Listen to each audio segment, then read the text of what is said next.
ये आकाशवाणी रायपुर है। छत्तीसगढ़ी समाचार बुलेटिन के संग मीनल तिवारी के जय जोहार। अब सुनाओ आज के प्रमुख समाचार। केंद्रीय ग्रामीण विकास मंत्री आज संगठन से समृद्धि योजना के करें शुरुआत। 10 करोड़ माइलोगन ला सहायता समूह ले जोड़े के हे लक्ष्य। रायपुर में राज्य पुलिस अकादमी के आज 12वां बैच के प्रशिक्षु उप पुलिस अधीक्षक मन बर दीक्षांत समारोह राखे गिस। मुख्यमंत्री बने प्रदर्शन करैया उप पुलिस अधीक्षक मन ला करीन सम्मानित। और बीजापुर जिला में आज पद्देड़ तीर कांग्रेस विधायक विक्रम मंडावी के काफिला में माओवादी मनकोती ले हमला के खबर। काफिला में शामिल सबो जन सुरक्षित। अब समाचार विस्तार ले। केंद्रीय ग्रामीण विकास मंत्री गिरिराज सिंह आज संगठन से समृद्धि योजना की शुरुआत करीन। ये अभियान जम्मो पात्र गांव के माइलोगन और खुद सहायता समूह में आके लोग उमन ला मजबूत बनाही। ये मौका में केंद्रीय मंत्री कहीन कि सरकार के लक्ष्य 10 करोड़ माइलोगन ला खुद सहायता समूह ले जोड़े के हे। उमन उत्साह जतईन कि मई 2014 में ये संख्या सिर्फ 2 करोड़ 35 लाख रही, जौन अब बाढ़ के 9 करोड़ ले ज्यादा हो गए हे। उमन कहीन की सरकार स्वयं सहायता समूह ले जुड़े हर एक माइलोगन के आमदनी हर एक बछर 1 लाख रुपया करे के लक्ष्य राखे हैं। बीजापुर जिला में आज कांग्रेस विधायक विक्रम मंडावी के काफिला में माओवादी मनकोती ले हमला करे के खबर है। जानकारी के मुताबिक माओवादी मन श्री मंडावी के काफिला में शामिल जिला पंचायत सदस्य पार्वती कश्यप के गाड़ी में फायरिंग करीन। श्री मंडावी गंगालूर हाट बाजार में नुक्कड़ सभा करके लौटत रहीन है, तबे पद्देड़ तीर अचानक माओवादी मन फायरिंग शुरू कर दी। काफिला में शामिल सबो जन सुरक्षित बताए जाते हैं। बीजापुर जिला में सुरक्षा बल और माओवादी मन के बीच हुए मुठभेड़ में 1 झिन माओवादी मारे गए है, उन्हें 2 झिन ला गिरफ्तार करे गए है। पुलिस अधीक्षक आंजनेय वार्ष्णेय घटना के पुष्टि करीन है। खबर के मुताबिक नेमेड़ थाना क्षेत्र के रेड्डी कैंप ले आज बिहनिया डीआरजी के टीम गश्त में निकले रहीस। यही बेरा कचलावारी में माओवादी मन संग सुरक्षा बल के मुठभेड़ हो गई। मुठभेड़ के बाद घटना के जगह ले सर्चिंग के बेरा में सुरक्षा बल एक माओवादी के शव बरामद करे है, उन्हें 2 माओवादी ला गिरफ्तार करीन है। यही जिला में बड़े तुंगाली नाला तीर माओवादी मनकोती ले लगाए गए बम के चपेट में आए ले डीआरजी के एक सहायक आरक्षक घायल हो गए है, जौनला इलाज बर बीजापुर अस्पताल लाए गए है।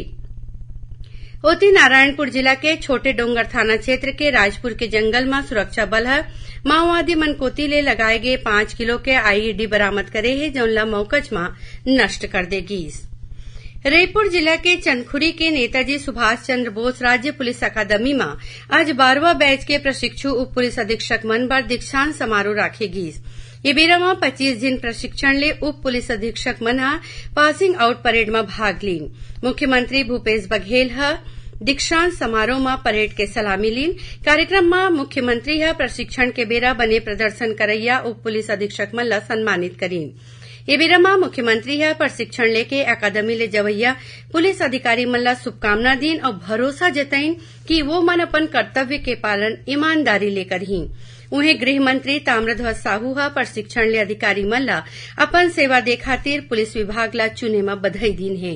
कार्यक्रम के बेरा मुख्यमंत्री राज्य पुलिस अकादमी में भारत के महान स्वतंत्रता संग्राम सेनानी नेताजी सुभाष चंद्र बोस के प्रतिमा के अनावरण करीन। एकर संगे संग उमन अकादमी के नवा बने बैरक के लोकार्पण घलो करीन। महानदी जल बंटवारा ला लेके छत्तीसगढ़ और ओडिशा के दावा के समाधान खातिर बेसिन क्षेत्र के जांच आज ले शुरू हो गए है। पहली पारी 18 अप्रैल ले 22 अप्रैल तक और दूसरा चरण 29 अप्रैल ले 3 मई तक चलही। ये निरीक्षण में महानदी के उद्गम क्षेत्र ले छत्तीसगढ़ राज्य के सीमा और जिला रायगढ़ तक के क्षेत्र शामिल होही। एकर बाद ओडिशा राज्य के महानदी बेसिन क्षेत्र में ऐसने महानदी जल विवाद अधिकरण के पृथक आदेश के मुताबिक निरीक्षण करे जाही। खबर के मुताबिक छत्तीसगढ़ और ओडिशा के बीच महानदी के जल बंटवारा ला लेके उपजे विवाद ला सुलझाए खातिर सुप्रीम कोर्ट के आदेश में 3 सदस्यीय महानदी जल विवाद अधिकरण के गठन करे गए है, जेकर अभी तक 36 सुनवाई हो गए है। छत्तीसगढ़ी समाचार बुलेटिन आपमन आकाशवाणी रायपुर ले सुना था। अब आगू बढ़बो बाँचे समाचार कोती। रायपुर के इंदिरा गांधी कृषि विश्वविद्यालय के 9वां दीक्षांत समारोह आज राखेगी। समारोह की अगुवाई राज्यपाल विश्वभूषण हरिचंदन ह करीन। उन्हें माई पहुना के रूप में मुख्यमंत्री भूपेश बघेल संगरीन। समारोह में 5,500 ले ज्यादा विद्यार्थी मन ला उपाधि देगीस। उन्हें मेधावी विद्यार्थी मन ला 62 स्वर्ण, 140 रजत और 23 कांस्य पदक देगी से। अब सुनाओ आकाशवाणी के लोकप्रिय कार्यक्रम प्रधानमंत्री के मन की बात में आधारित विशेष श्रृंखला।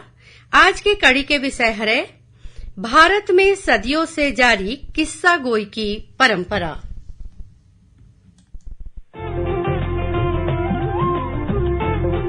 लोग, आवाज और सीधा संवाद, यानी आपके हम सबके मन की बात। जी हाँ, ऐसे ही करोड़ों लोगों से जुड़ जाते हैं हमारे प्रधानमंत्री। हर महीने मन की बात प्रोग्राम के साथ आकाशवाणी पर ये सिलसिला इस महीने यानी अप्रैल में 100वीं कड़ी के साथ जारी रहेगा। इसी विशेष मौके पर मन की बात कार्यक्रम से प्रधानमंत्री के चुनिंदा संबोधनों को फिर प्रस्तुत किया जा रहा है।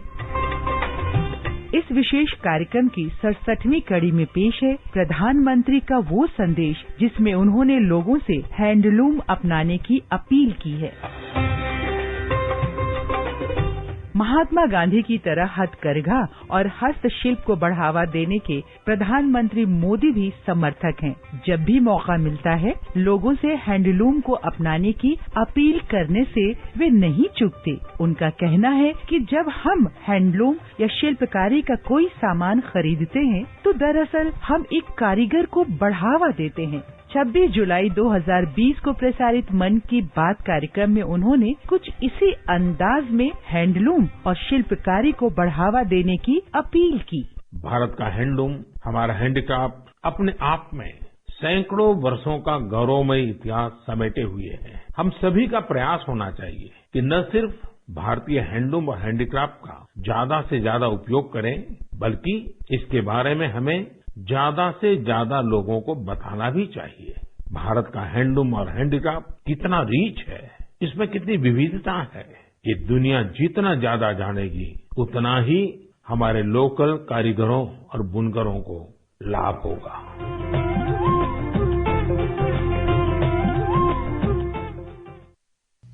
प्रदेश में कोरोना संक्रमण के बढ़त मामला ला देखा स्वास्थ्य मंत्री टीएस सिंहदेव स्वास्थ्य विभाग ला अलर्ट रहे बर कहे हैं। उमन विभागीय अधिकारी के बैठका लेके रोज 10,000 सैंपल के जांच करे के निर्देश दीन हैं।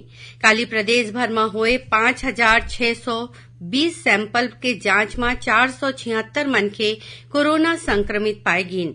एला मिला के राज्य में कोरोना के सक्रिय मरीज के संख्या बढ़ के 2,222 हो गए है। भारतीय सेना में भर्ती बार ऑनलाइन परीक्षा काली ले शुरू हो गए है। ये परीक्षा 26 अप्रैल तक चलही और हर एक दिन ये परीक्षा 3 पाली में होही। उम्मीदवार अपन प्रवेश पत्र भारतीय सेना के वेबसाइट ले डाउनलोड कर सकत हैं।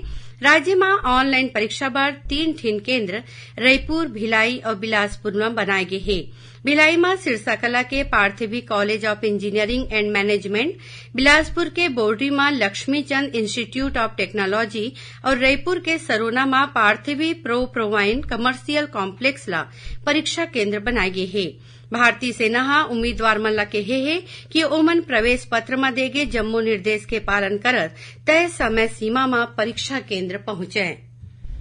समाज कल्याण मंत्री अनिला भेड़िया आज रायपुर में राखे गए एक कार्यक्रम में बने प्रदर्शन करैया राज्य के 15 जिन दिव्यांग खिलाड़ी मन ला स्पोर्ट्स व्हील चेयर दिन है। आखिर में प्रमुख समाचार एक घाव फेर। केंद्रीय ग्रामीण विकास मंत्री आज संगठन ले समृद्धि योजना के करीन शुरुआत। 10 करोड़ माइलोगन ला सहायता समूह ले जोड़े के है लक्ष्य। रायपुर में राज्य पुलिस अकादमी के आज 12वां बैच के प्रशिक्षु उप पुलिस अधीक्षक मनबर दीक्षांत समारोह राखेगी। मुख्यमंत्री बने प्रदर्शन करैया उप पुलिस अधीक्षक मन ला करीन सम्मानित। और बीजापुर जिला में आज पद्देड़ तीर कांग्रेस विधायक विक्रम मंडावी के काफिला में माओवादी मन कोतीले हमला के खबर। काफिला में शामिल सबो जन सुरक्षित। एकरे संग छत्तीसगढ़ी समाचार बुलेटिन इहे सिरावत है। जय जोहार।